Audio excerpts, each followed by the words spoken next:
प्रेरणास्पद कथा YouTube channel पर मैं धनंजय जैन आप सभी का हार्दिक अभिवादन करता हूँ। दोस्तों, एक राजा था, सर्वगुण संपन्न था। बस एक ही उसके अंदर अवगुण था, तो ये था कि उसको गुस्सा बहुत ज्यादा आता था और क्रोधाभिभूत होकर वो खूंखार ऐसे 10 कुत्तों के सामने उनकी बोटी बोटी नोचने के लिए छोटी सी गलती किसी से हो जाए तो उसको डाल देता था। राजा की इस बात से समस्त प्रजा बहुत दुखी थी। सारे गुण एक तरफ और उसका एक अवगुण ये एक तरफ बराबर हो जाता था। राजा अपने क्रोध के ऊपर कंट्रोल नहीं कर पाता था। यहां तक कि मंत्री महामंत्री भी इस बात से परेशान थे, पर किसकी हिम्मत, कौन बिल्ली के गले में घंटी बांधे। खैर, राजा को बड़ा मजा आता था। राजा मैदान के अंदर, जो कि चारों तरफ से पैक था, परकोटा था बंधा हुआ, और ऊपर जाकर बैठ जाता था। उसकी प्रजा में भी जो उनको इन बातों से आनंद आता था, वे भी आके बैठ जाते थे और अपराधी को छोटी सी बात के लिए सजा देने के लिए खूंखार कुत्तों का वो पिंजरा खोल दिया जाता था और वे उसकी बोटी बोटी नोच लेते थे। नरभक्षी थे, एक तरह से ऐसा भी कह दिया जाए तो कोई अतिशयोक्ति नहीं हो। राजा को ये सब देख के बड़ा मजा आता था। एक दिन योगानुयोग महामंत्री से भी छोटी सी त्रुटि हो गई और राजा ने गुस्से में आकर आदेश दे दिया कि महामंत्री जी को भी कुत्तों के सामने डाल दिया जाए। महामंत्री ने कहा कि महाराज, 50 वर्ष हो गए मैं आपकी सेवा कर रहा हूं, अब बुढ़ापा आ गया है, आप कम से कम सजा देने के पहले 10 दिन की मोहलत तो दो। 10 दिन के बाद आप चाहे मुझे सजा दे देना। राजा ने कहा ठीक है,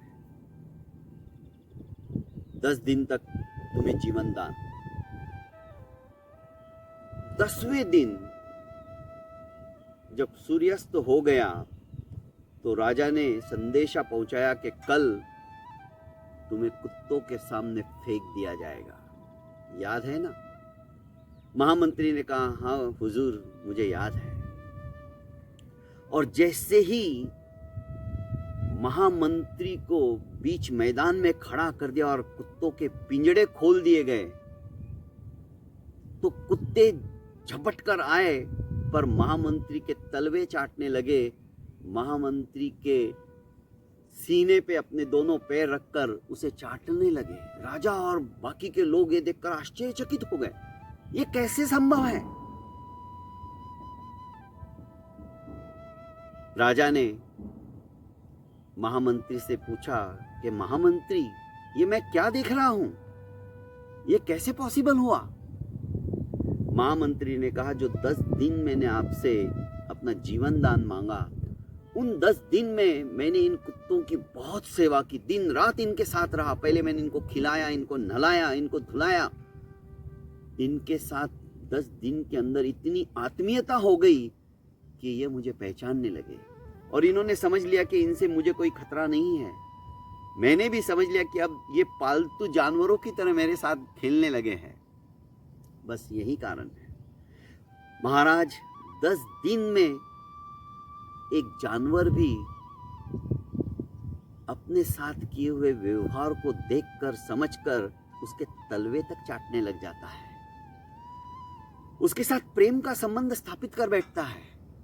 और यहां पर 40 वर्षों से मैंने आपकी सेवा की और एक छोटी सी गलती की सजा मुझे आपने जान से खात्मा होने के लिए इन कुत्तों के सामने फेंक दिया।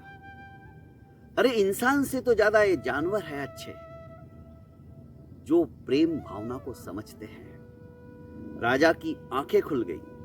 राजा ने उसी समय प्रतिज्ञा ली कि आज के बाद मैं अपने इस गुस्से के ऊपर कंट्रोल करूंगा, क्योंकि क्रोध एक ऐसी ज्वाला है, ऐसी चिंगारी है जो पहले खुद जलती है, बाद में दूसरों को जलाती है।